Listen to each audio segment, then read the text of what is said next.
This video is a follow-up to my other video on the fastest way to get a plus 15 weapon in Dark Souls. That video had much more views than I had anticipated, so thank you. And the best part of it are the comments. Many of you guys have suggested different ways that you can go about acquiring a plus 15 weapon, and I got curious with some of those suggestions, so I decided to try them out, and I also want to try the sand skip method that I mentioned in the video that would probably be the fastest way to do this. Now, the biggest problem with the run are the large Titanite shards. After you acquire the large Titanite shards, the rest of the run is pretty much the same every time. You have to go to the Undead Asylum for the Titanite slab, and to New London Ruins for the very large Ember and the Titanite chunks. You could actually skip the Asylum by getting a slab drop, but more on that later. So, to avoid having to do the entire run every time, I'm only going to make the weapon to plus 10, because after that, the path to get it to plus 15 is the same every time. And I'm also not going to do a step-by-step guide, I'm just going to breeze through it. In my original run, that you can find the link in the description, I got my weapon upgraded to plus 10 in 36 minutes and 41 seconds. But that was in real time, not in-game time. I'm pretty sure that the in-game time would be a few minutes less because it doesn't include load times, and I also had to quit and reload the game a bunch of times to make the crystal lizards respawn. So these guys suggest farming the slimes from the deaths, and that could work, but they have a very slim chance of dropping one large Titanite shard. It's like 2%. For this to work, I started out as a pyromancer because the slimes are very weak to fire and very resistance to physical damage. You don't have to start as a pyromancer because the guy you have to rescue to receive a pyromancy glove is located at the deaths, but I did it for the convenience. So this time, the first thing I'm doing is the skip to Lower Undead Burg and the Capra Demon cheese. So I go straight to the merchant to buy the bow, the arrows and the firebombs. You'll always have to buy about 50 or 60 firebombs here, because not only they're needed for the cheese, you also have to use them to kill Ingward later, and they can serve as a weapon of sorts, even if you are a pyromancer, because your standard weapon will probably suck. Okay, so after buying my stuff, I drop down, I kill everybody. I will keep the black leather set because it gives me poison resistance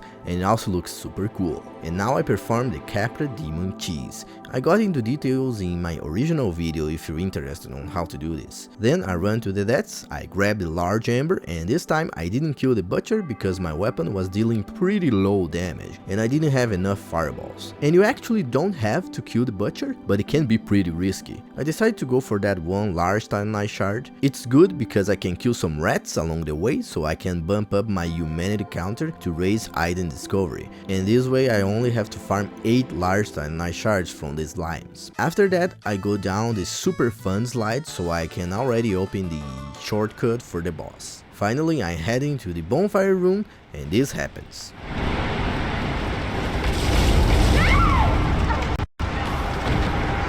That enemy can go fuck himself. Of course I had to start it all over, and this time I made sure to grab the Spider-Man shield that I forgot last time. Not only it blocks all poison, we can also use it to block that fucking torch hollow. And this is good because the pyromancer's starting shield is so bad I didn't even pick it up. Yeah, not now you fucker. This time I came prepared.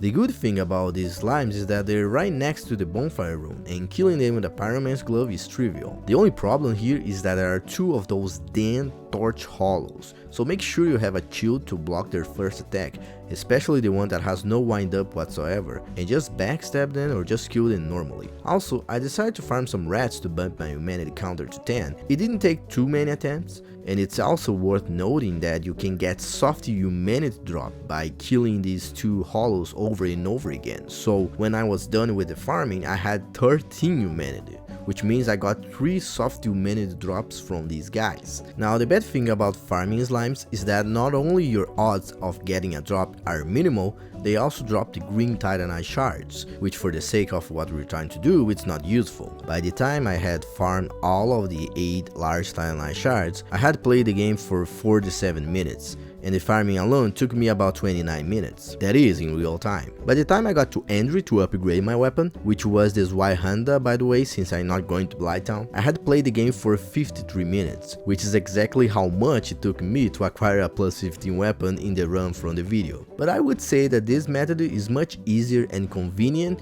if you have the time to spare, and at the end of the day, a plus 10 Zweihander is already pretty good up to this point. Alright, let's try this weapon out. Get out of here. You know, I think this area is too easy. I think this guy should be the torch version, you know? That would sync really well with the buff from the channeler. Hey bro, what's up? Not so tough without your army. Excuse me. Alright, let's go for Lautrec. Alright, one. And oh fuck.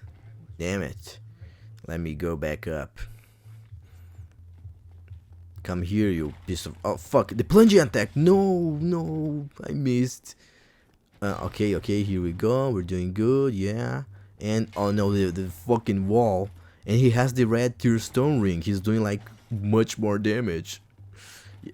Oh no. It staggers him even if it doesn't hit him. That's crazy. And here we go. Alright. Okay, finally let's try this on the gargoyles.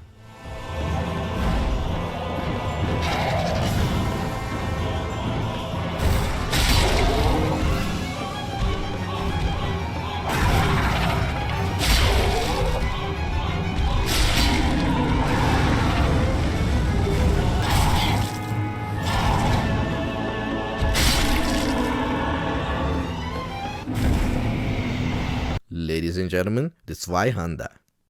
Now, there was another person who commented claiming that doing the regular route, that is, killing Quelaag and the gargoyles, ringing both bells of awakening and acquiring all of the large Titanite shards at Sen's Fortress, would be faster than killing all of those crystal lizards. Actually, he didn't just claim it. He insisted that that was the case. Why isn't it possible? It's just not. Why not, you stupid bastard? And that got me thinking, maybe he's right. Maybe just killing Quelaag and the gargoyles and then proceeding to Sen's Fortress can be faster. Now of course doing this would defeat the purpose of getting a powerful weapon early on so you can destroy the gargoyles and Quelaag. But anyway, let's try it. The gargoyles are a trivial fight. By that point you can have a plus 5 weapon, so that's no big deal. Now Quelaag is tough, and it can be difficult to take her down with a not so powerful weapon when you're under leveled, but luckily we can cheese her with our good old friend Mildred.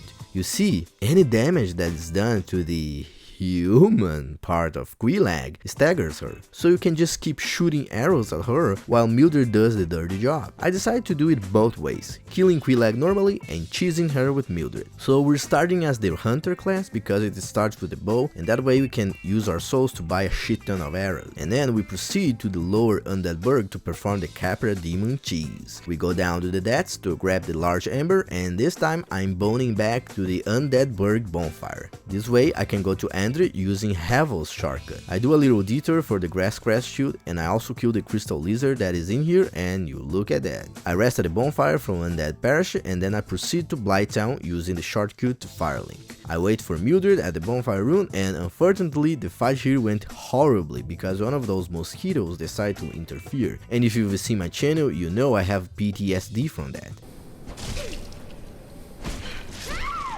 So I had to bring Mildred inside where there's a chest. After that I went straight to Quelaag's boss fog and summoned Mildred. The fight with Quelaag went surprisingly well. The secret is to not spam arrows with R1. You have to wait for her stagger animation to finish, otherwise she won't get staggered again. If you do it correctly, she won't be able to move out of position. Now that Quelaag is done, I go back to Blighttown to grab my weapon of choice, the Great Club. I bone back to Andre, and with 3 large Titanite shards, I'm able to upgrade my weapon to plus 7. And let me say that this is already doing pretty good. I decided to pay a visit to Lautrec again.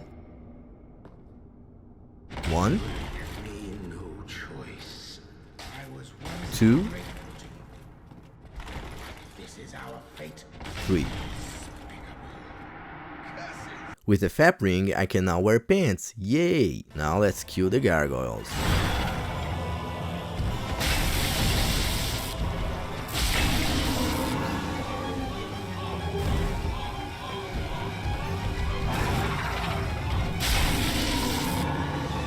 ladies and gentlemen, the Grey Club. Alright, now we can go to Snake Fortress. Along the way, there are some large Titanite shards that we can pick up. There are 2 inside this chest, 2 behind this Snake Man, and 2 more outdoors where the giant guy throws bombs at you. With the Crystal Lizard drop, I don't need to go to the Crestfallen Merchant to buy more. I bound back to Parrish and I'm able to upgrade the weapon to plus 10 in 35 minutes. You look at that. I also decided to do the same run, but this time without choosing Quelaag. The first issue that I had here is the lack of souls. I had to kill the gargoyles with a plus 2 Zweihanda so I can upgrade it to face Quelaag. The Quelaag fight went pretty bad, RNG wasn't that good, and I found it took longer to defeat her this way than with the cheese method. Regardless of that, I was able to finish this run a bit faster, clocking at 34 minutes. With the method from the previous video, it took me 36 minutes, but again, that was real time. I'm pretty sure it was a few minutes faster in the in-game timer. But here's the thing, if you farm the crystal lizards from the Grey Hollow, there's a good chance of you dropping at least one Titanite slab. This way you could skip the second visit to the asylum, and that will surely be faster overall. Of course, you could get a slab drop from one of the dark rites, but that's rare, very rare.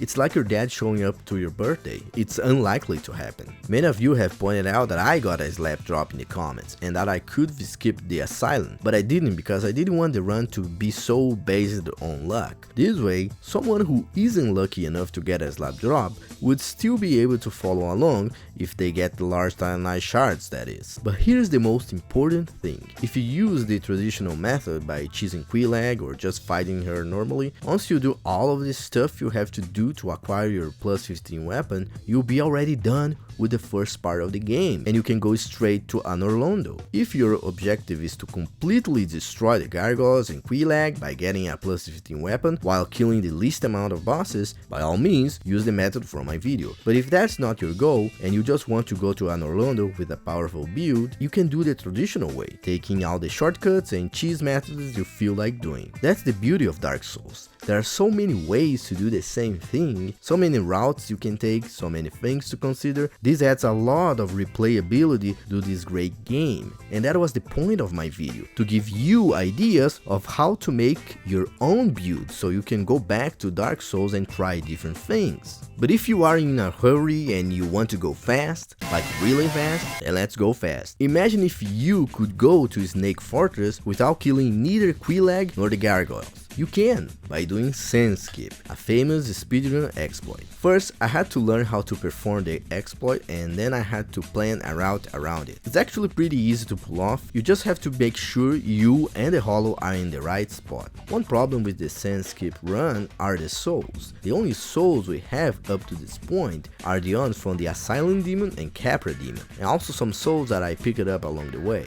And this is a problem mainly because the Crestfallen Merchant sells large Titanite shards for $4,000 a piece, and we need to buy 3, that's 12k. But luckily for us, there are 8,000 souls just laying around Sand Fortress for you to grab, like if someone just lost their wallet, and that will be enough. The amount of souls you have to spend for each upgrade depends on which weapon you're upgrading. For simple, light-weighted weapons, you spend 200 souls per upgrade. For a very shitty weapon like a broken straight sword, that will be 100 souls. For heavier, more powerful weapons like the Zweihanda or the Grey Club, you'll be spending 800 souls per upgrade, and that's too much money. So because of that, I decided to upgrade the Uchigatana, which costs only 200 souls per upgrade, and you can get it very early by killing the Undead Merchant. Alright, I'm not gonna be needing your service anymore, so goodbye fella. For this run, I'm going with the Hunter class again, because of the bow and because it has high dex to use the Uchigatana without having to level up. For the first time, I'm not choosing the Master Key as my starting gift. I'm going with the Black Fire Bombs because I think it's faster to go through the Taurus Demon path in this case. After doing the whole that's business that you're sick of hearing about, I went straight to Taurus Demon. And then I had a very sloppy fight since it was my first time killing him this way. At the bridge, we shoot an arrow at the dragon to make him drop down so we can make our way through. We make a run for the gate before the hollow closes it, we go to the bridge leading up to the bonfire and reload the game. Now it's time to perform Sand Skip. And you look at that, I got it first try. And then I die.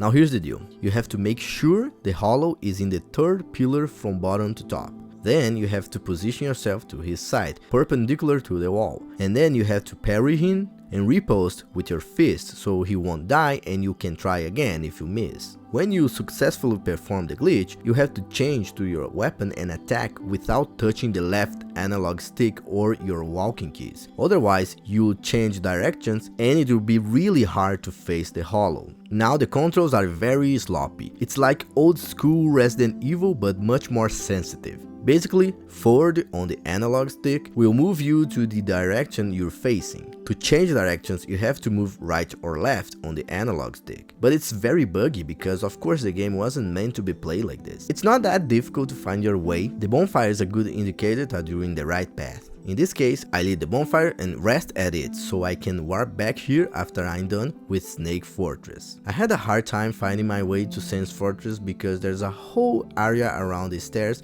that you can get stuck at, but eventually I did it. And now we're back at business. So yeah, I just did the usual route for this area. Right now it is impossible for me to kill this snake, so I suggest that you parry him or backstab him, so you can just grab the shard and leave. We make the jump and we can finally buy the large shard that we need for our weapon, if the table allows us, that is. We go back to Undead Parish, talk to Andre, and I was able to have my weapon upgraded to +10 in 22 minutes. Yeah. If we round it up to 20 minutes, and we all agree that it'll take you about 35 minutes to do this using the regular route or the route from my previous video, we can say that this route saves about 15 minutes. If it will take you about 50 minutes to upgrade the weapon to +15 using any of the aforementioned routes, and we're able to save 15 minutes, it means you can have a weapon upgrade to +15 in about 35 minutes. And that's not even an optimized run. We're talking an average time that you could probably pull off. So yeah, I think that's the fastest it gets. Maybe there are some dumping glitches that you could use, some soul duplication shit, I don't know. I'm wrapping up this video. Thank you so much for watching.